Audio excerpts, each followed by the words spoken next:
Hello friends, welcome to the new episode of my channel. আমি মৈনাক আর আপনারা দেখছেন Mainak explained YouTube channel. তো finally এসবিএফের যে সিনেমাটার জলঘোলা হচ্ছিল যে দুর্গাপুজোতে প্রসেনজিৎ চ্যাটার্জি আর অনির্বাণ ভট্টাচার্য, সেই কম্বিনেশানে সিনেমাটা কি আসবে কি আসবে না সেটা নিয়ে অবশেষে আজকে একটা মিটিং হয়েছে এবং মিটিংয়ে গতকালকে মিটিংটা হয়েছে।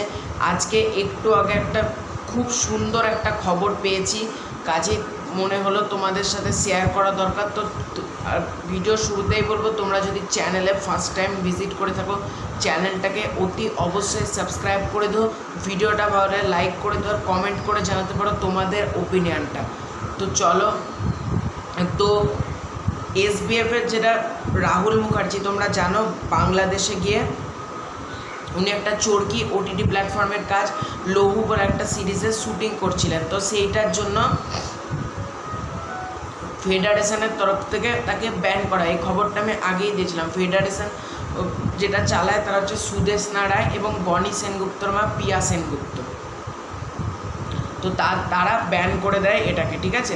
তো ব্যান করে দেওয়া হয় রাহুল মুখার্জির এটাকে, কিন্তু তারপর থেকে বিভিন্ন বাংলার পরিচালক স্বয়ং সুপারস্টার দেবদা তারা কিন্তু বলে যে না, এই রাহুল মুখার্জি কিন্তু কাজ করতে দিতে হবে। এমনিতে বাংলাতে ইন্ডাস্ট্রিতে নতুন কোনো হিরো আসতে উঠছে না, নতুন কোনো টেকনিশিয়ান আসছে না, সে অবস্থায় কাউকে যদি ব্যান্ড করে দেওয়া হয় সেটা কিন্তু খুব বাজে একটা জিনিস। এবং প্রত্যেক রাজ চক্রবর্তী, সৃজিত মুখার্জি, কৌশিক গাঙ্গুলি, দেবালয় ভট্টাচার্য প্রত্যেকে কিন্তু এটা নিয়ে মুখ খুলেছেন এবং ফাইনালি গতকালকে ফেডারেশনের তরফ থেকে যে মিটিংটা চলেছে আজকে তার ফল ঘোষণা হয়েছে।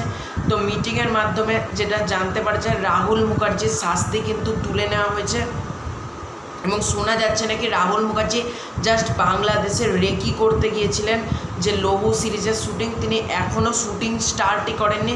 যে আরোপটা তার উপর লাগানো হয়েছিল সেটা সম্পূর্ণ ভিত্তিহীন একটা আরোপ।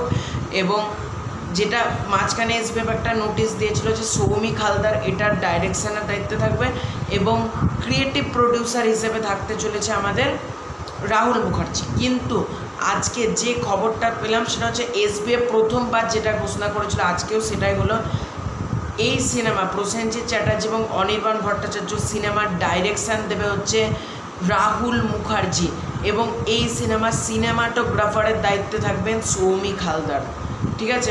রাহুল মুখার্জি কিন্তু এই সিনেমার ডাইরেকশান দেবেন এবং আগামীকাল থেকে কিন্তু এই সিনেমার শ্যুটিং কিন্তু জোর কদমে শুরু হয়ে যাবে এবং সিনেমাটা কিন্তু এবছর দুর্গাপুজোতে আসবে এবং খুব শীঘ্রই সিনেমাটার টাইটেল অ্যানাউন্সমেন্ট এবং রিলিজ ডেট এসবিএফের তরফ থেকে ঘোষণা করা হবে।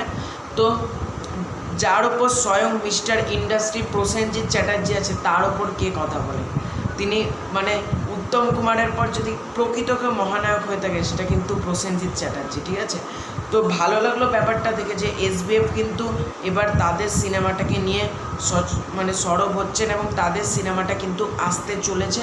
তো এটা একটা খুব খুব খুশির খবর বলা যেতে পারে, অন্তত আমার জন্য এটা একটা বিরাট খুশির খবর যে দুর্গাপুজোতে অবশেষে কিন্তু প্রসেনজিৎ চ্যাটার্জির সিনেমা আসছে।